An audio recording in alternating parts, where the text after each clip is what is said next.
This morning, the Coast Guard is taking action to keep you safe on your next cruise, just in time for spring break and ahead of the busy summer travel season. Officials say they are now targeting ships with a pattern of safety issues. Cameron Polam is live at the Port of Tampa now to break down exactly what they're doing out there. Good morning, Cameron.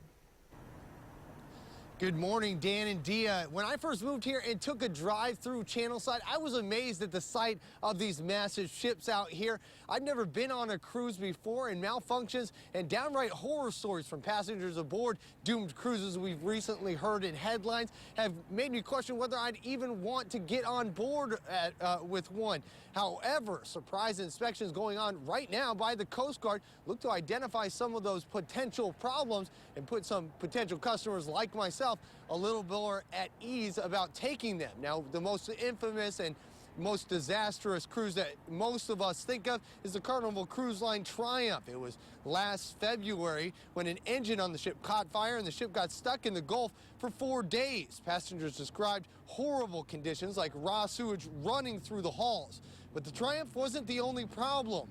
Inspectors just last year alone revealed a shocking 351 issues across the U.S. during their two-time-a-year inspections, the most frequent being problems with fire doors and lifeboats.